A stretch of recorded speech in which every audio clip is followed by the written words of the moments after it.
తెలంగాణ ప్రజలకు ఇచ్చిన మాటను నిలబెట్టుకుంది. ప్రజా సంక్షేమానికి పట్టం కట్టింది మన కాంగ్రెస్ పార్టీ. ఆగస్టు 15 నాటికి 2 లక్షల వ్యవసాయ రుణమాఫీ, ఆటో డ్రైవర్లకు ఏడాదికి 12,000 రూపాయల వంటి హామీలకు కట్టుబడి ఉంది. బడుగు బలహీన వర్గాల అభ్యున్నతికి నిరంతరం కృషి చేసే కాంగ్రెస్ను కేంద్రంలో గెలిపిద్దాం. భారతదేశంలో 10 ఏళ్ల అవినీతి పాలనను అంతం చేద్దాం. హస్తం గుర్తుకే ఓటేయండి. ప్రజా సంక్షేమానికి పట్టం కట్టండి. జై కాంగ్రెస్. నేను ఈ నెల 13వ తారీఖు జరిగిన ఎన్నికల్లో ప్రజల ఆశీర్వాదంతో భారీ మెజార్టీ గెలుస్తానని చెప్పి నమ్మకం, విశ్వాసం నాకుంది. ఇది అహంకారంతో, గర్వంతో చెప్పేది కాదు. ఇప్పుడున్న వాతావరణం బట్టి ప్రజల ఆలోచన తెలుసుకున్న తర్వాత భారీ మెజార్టీ గెలుస్తారని విశ్వాసం, నమ్మకం నాకు ఏర్పడింది. కష్టపడి పనిచేస్తూ ఉన్నారు. ప్రజల నుంచి మంచి స్పందన వస్తున్నది. అన్ని రకాల ప్రచార కార్యక్రమం చేస్తున్నాం. బూత్ల వారిగా ప్రతి ఇంటికి ఇప్పటికే 3-4 సార్లు మా కార్యకర్తలు వెళ్ళి ప్రజలను ఓటు రిక్వెస్ట్ చేయడం జరిగింది. బట్టి 80% గెలుస్తానన్న నమ్మకం నాకు ఏర్పడ్డది. దాంతోపాటు నిన్న ఇంతవరకు ఏ పార్టీ కూడా ఉదయం 9 గంటలకు బహిరంగ సభ పెట్టినట్టు సహకారం.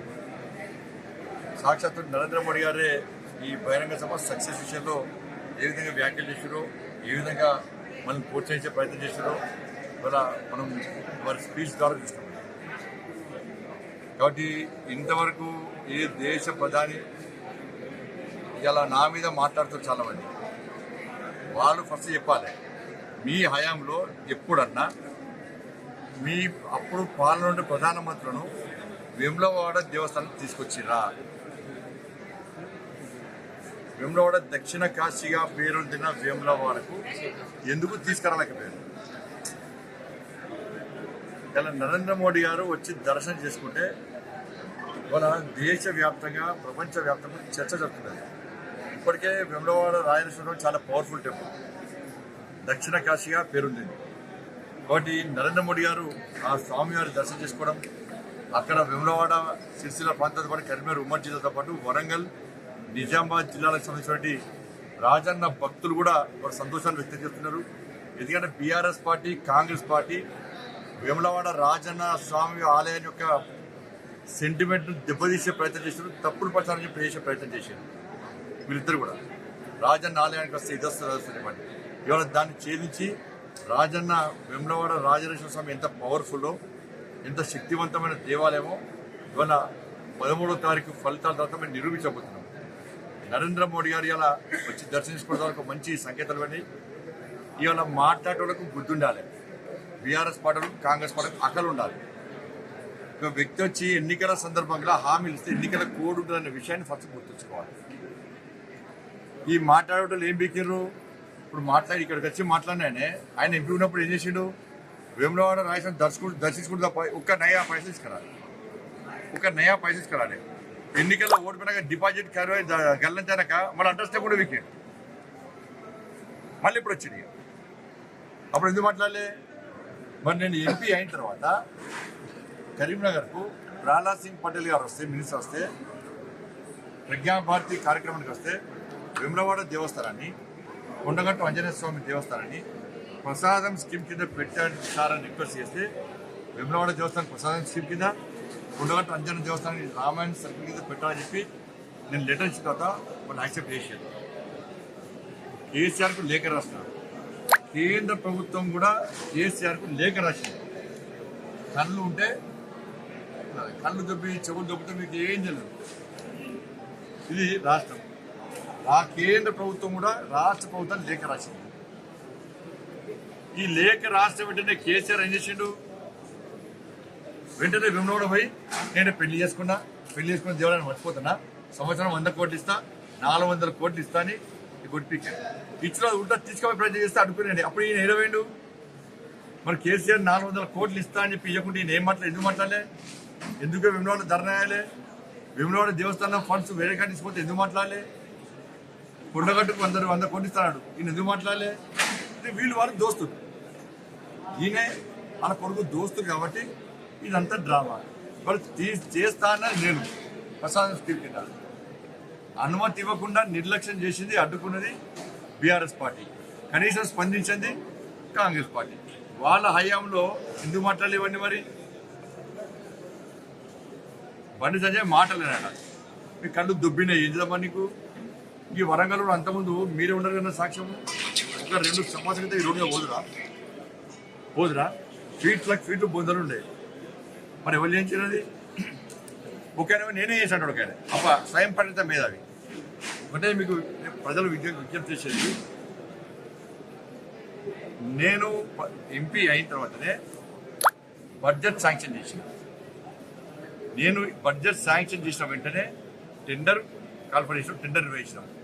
టెండర్ నిర్వహించిన వెంటనే ప్రధానమంత్రి గారి చేతుల మీదుగా ప్రారంభోత్సవాలు చేసినాం. ఇప్పుడు ఎవరు తీసుకొచ్చిన రోడ్డు ఇంకా రిపేర్కు ₹1 కోటి ఇచ్చిండే. ₹1 కోటి ఇక్కడ ₹1 కోటి ఇచ్చిండే. నేను 51 కోటి వరకు వస్తే నాకు ₹1 కోటి ఇచ్చి ₹1 కోటి ఫేస్బుక్లో పెట్టి ₹1 కోటి ఇచ్చిన ₹1 కోటి ఇచ్చిన. వీళ్ళు ఎలా వాడతారు? కళ్ళు దొబ్బినాయి వీళ్ళకి. కాబట్టి ఎట్టి బస్సులో సెకండ్ ఫేజ్ కోసం వీళ్ళిద్దరు కొట్లాడుతున్నారు. బీఆర్ఎస్ పార్టీని సెకండ్ ఫేజ్ తీసుకోవడానికి కాంగ్రెస్ పార్టీ నాకు కూడా సహకరిస్తున్నారు. వాళ్ళ కాంగ్రెస్ లో వేసారు అన్ని ఫోన్ ట్యాపింగ్ పైసలు అన్ని కూడా ఇక్కడ కాంగ్రెస్ పార్టీ అభ్యర్థి గెలిస్తే ఇక బీఆర్ఎస్ పార్టీ ఎట్లా వాళ్ళోడే. కాంగ్రెస్ పార్టీ అభ్యర్థి గెలిస్తే ఈ ఫోన్ ట్యాపింగ్ విషయంలో ప్రభుత్వం ఒత్తిడి తీసుకురావచ్చు. ఫోన్ ట్యాపింగ్ కేసు ఇప్పటికే కాంగ్రెస్ పార్టీ క్లోజ్ చేసింది. ఎవరి నోట్లోకి వెళ్ళి ఫోన్ ట్యాపింగ్ ఇష్యూ అసలు ఆ విషయం వస్తలేదు.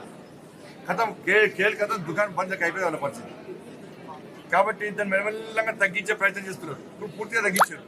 కాబట్టి ఇక్కడ కాంగ్రెస్ పార్టీ అభ్యర్థి గెలిస్తే ఈ ఫోన్ ట్యాపింగ్ మొత్తం క్లోజ్ చేయొచ్చు అని ఫోన్ ట్యాపింగ్ ఆరోపణలు ఎదుర్కొంటున్న వ్యక్తులు వాళ్ళ పెద్ద ఎత్తున పైసలు ఖర్చు పెట్టి గెలిచే ప్రయత్నం చేస్తున్నారు. ఓటుకు ₹1000 ఇచ్చే ప్రయత్నం చేస్తున్నారు. కాబట్టి ఎన్నికల కమిషన్ విజ్ఞప్తి చేస్తున్నా, ఇక్కడ డేగ కన్నుతోని అబ్జర్వ్ చేయాల్సిన అవసరం ఉంది. ఈడీ ఇటువంటి ఇతర శాఖలు కూడా విజ్ఞప్తి చేస్తున్నా, ఇక్కడ ఎవడైతే పైసలు వస్తాడో, ఎవడైతే ఫోన్ ట్యాపింగ్ పైసలు పంచితే రేపు తీసుకునే వ్యక్తులు కూడా కేసులు ఎదుర్కొనేటువంటి ప్రమాదం ఉంది. కాబట్టి మనకి ఫోన్ ట్యాపింగ్ పైసలు తెలియదు. కాబట్టి వాళ్ళు అమాయకంగా తీసుకుంటే వాళ్ళు ఇబ్బందులకు గురవుతారు. కాబట్టి ఇది జరగకుండా చూడాల్సిన బాధ్యత ఎన్నికల కమిషన్ అనేది సంబంధిత శాఖల మీద ఉంది. కాబట్టి వెంటనే డేగా కనుక చూడాలి. ఈ ప్రాంతాన్ని ప్రత్యేక దృష్టితో కొనతో చూడాల్సిన అవసరం ఉందని చెప్పి ఎన్నికల కమిషన్ కొడుతున్నా, జిల్లా స్థాయి అధికారులను కొడుతున్నాం.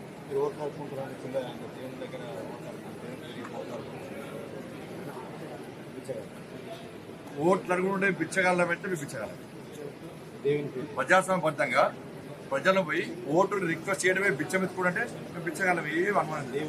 ప్రజాస్వామ్యంలో పోటీ చేసే వ్యక్తి పోయి ఓటర్స్ కలిసి ఓటును రిక్వెస్ట్ చేయాల్సినటువంటి బాధ్యత ఉంటుంది. పైసలు పెట్టి గెలవాలి, ఫోన్ ట్యాపింగ్ పైసలు పెట్టి గెలవాలి, పైసలు పడేస్తే మేము గెలుస్తాం అని చెప్పి అహంకారం ఉంటుందో దాన్ని ప్రజలు సహించరు. దేవుళ్ళ పేరు చెప్పి ఇవాళ మేము దేవుని గురించి మాట్లాడుతున్నామో దేవుడు అంటే మరి రేవంత్ రెడ్డి గారు ఏం చేస్తారు? ఇవాళ వేములవాడ పోయి మన భద్రాద్రి పోయి రాములమైన ఒట్టుబట్టే, యాదాద్రి పోయి లక్ష్మీనరసింహ స్వామి ఒట్టుబట్టే, అలంపూర్ పోయి అమ్మవారి ఒట్టనబట్టే, ఏడు పోతే ఆ ఒట్టనబట్టే. లాస్ట్ వరకు ఎవరు దిక్కండ్రు? దేవుడే దిక్కండి వాళ్ళకి. ఇక్కడ గుర్తుంచుకొని రాముల వారి అక్షింతలు, రాముల వారి పులోర ప్రసాదాన్ని ఏలన చేసినటువంటి కాంగ్రెస్ పార్టీకి, బీఆర్ఎస్ పార్టీకి రాముని వారసులు, రామ భక్తులు ఎటువంటి బస్సులో ఓటు వేయరు కాక ఇది గుర్తుంచుకోండి.